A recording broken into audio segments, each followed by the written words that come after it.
Pemirsa apa kabar? Saya Santina membawakan Warta Berita PTS tanggal 10 September. Tathon Dyeing and Finishing dituduh melakukan pelanggaran hukum selama bertahun-tahun oleh karyawannya, mencakup pengurangan upah lembur dan pemotongan uang cuti yang berlebihan. Karyawan perusahaan yang terdiri dari warga Taiwan dan pekerja migran Thailand dan Vietnam bersama-sama membentuk serikat pekerja untuk meminta pengembalian upah sesuai hukum. Namun perusahaan malah menutup pabrik. Anggota serikat pekerja melakukan protes di Balai Pemerintah Kota Taoyuan pada hari ini.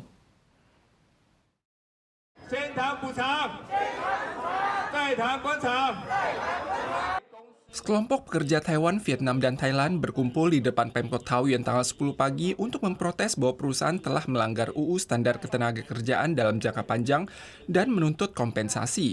Namun perusahaan mengumumkan pada akhir Agustus bahwa mereka akan menutup pabrik dalam 60 hari, sehingga mengejutkan para karyawan. 我们来台湾工作是要来赚钱养家。 那些劳工他们做了10几年，他们期限非常多的薪资，但是公司跟他说，我只愿意付5年内的法定的补偿。移工会面临的不只是这样子的恶性官场，而且他面临的其实更多是包含整个制度上的转换问题。 Selama 50 tahun ini, selain telah melanggar hukum dalam jangka panjang, perusahaan Tathon Dyeing and Finishing juga memecat sejumlah karyawan yang mengabdi selama 20 atau 30 tahun dan lembur saat Taifun Gaimi. Pemkot diminta mengkonfirmasi pelanggaran ini dan segera meminta perusahaan untuk menyelesaikan utang terlebih dahulu, kemudian negosiasi kompensasi dengan serikat pekerja, terakhir baru tutup pabrik.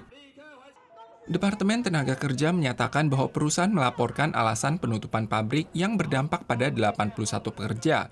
Jika negosiasi tidak berjalan lancar, Departemen Tenaga Kerja juga akan melakukan intervensi dalam bentuk negosiasi paksa. Selain itu, Departemen Tenaga Kerja juga akan menjatuhkan sanksi terkait gaji yang belum dibayar dan pembayaran cuti khusus. Dua kecelakaan terjadi di Jalan Tol Nasional Nomor 3 hari ini. Truk pasir di jalur selatan menabrak sebuah truk besar dan mobil derek yang mogok dan diparkir di bahu jalan, menyebabkan dua pengemudi meninggal dunia. Di jalur utara terjadi tabrakan beruntun yang melibatkan 3 mobil, mengakibatkan 1 orang meninggal karena luka berat. Lokasi kejadian tampak berantakan. Pada tanggal 10 pagi, terjadi tabrakan antara mobil derek, truk besar, dan truk pasir di kilometer 146 Jalan Tol Nasional Nomor 3. Diketahui, mobil derek ditabrak dari belakang oleh truk pasir saat hendak menarik truk besar yang mogok. Sopir mobil derek meninggal di tempat dan sopir truk besar meninggal dalam perjalanan ke rumah sakit. Di sisi lain, tabrakan beruntun terjadi di kilometer 194,4 Jalan Tol Nasional Nomor 3 pada sekitar pukul 7 pagi yang melibatkan truk besar, mobil sedan, dan truk gandeng. Mobil yang terhimpit di antara 2 truk besar rusak parah dan pengemudinya dinyatakan meninggal setelah dilakukan penyelamatan darurat. Penelitian terbaru Institut Penelitian Kesehatan Nasional atau NHRI menemukan 28% perawat lansia disabilitas dan demensia adalah anak laki-laki di keluarga.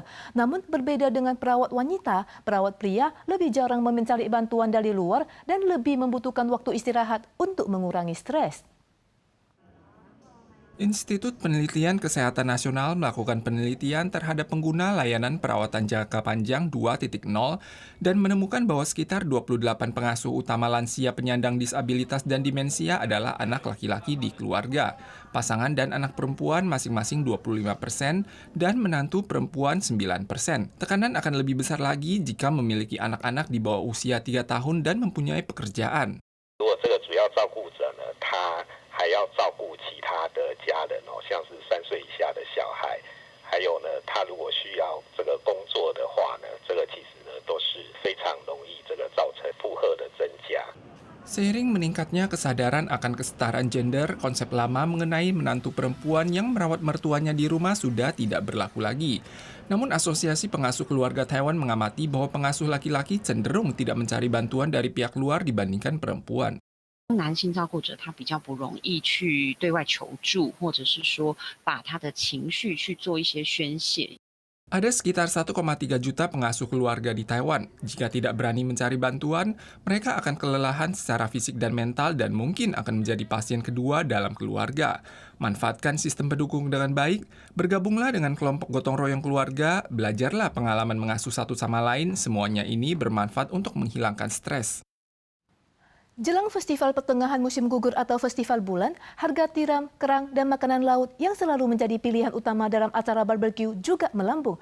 Akibat kerusakan dan pengurangan produksi yang disebabkan Taifun Gaimi akhir Juli lalu, harga tiram bercangkang di Yunlin naik 20% dari $60 Taiwan per chin pada tahun lalu menjadi $70 hingga $80 Taiwan per chin pada tahun ini.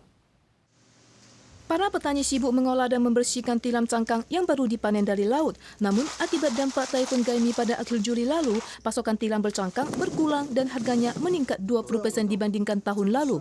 Pelaku usaha tiram Yunlin mengatakan tiram di Changhua, Yunlin, Chiayi dan Hainan rusak parah akibat Taifun Gaimi. Banyak konsumen telah memesan terlebih dahulu sejak awal pada tahun ini karena khawatir tidak bisa membeli tiram bercangkang. Selain itu, kerang yang memiliki angka kematian tinggi di musim panas juga mengalami kenaikan harga hampir 20%. Jumlah imigran baru di Taiwan saat ini sekitar 595.000 orang dan di Yunlin terdapat lebih dari 17.000 orang. Menjelang Festival Pertengahan Musim Gugur, pemerintah Kabupaten Yunlin mengadakan kegiatan perayaan untuk imigran baru 2 hari yang lalu guna mengobati kerinduan mereka akan kampung halaman. Imigran baru menampilkan tarian topi bambu yang memperlihatkan sisi lembut dan anggun wanita Vietnam. Selain tari-tarian, lumpia goreng khas Vietnam juga membuat para imigran baru rindu akan kampung halaman. 那中秋节我们在越南就是会有那个提灯笼，然后走那个村庄里面。中秋节前一个礼拜，我们都会买那个礼物送给那个长辈的，就是说，亲戚的舅舅或阿公阿嬷这样子啊。然后到中秋节那天的话，我们就会团圆来吃那个中秋饼这样子。 Dalam rangka mengobati rasa rindu terhadap kampung halaman, Pemkab Yunlin mengadakan acara kumpul bersama untuk merayakan Festival Kue Bulan di Taman Hutan Toliu Pongsu tanggal 8.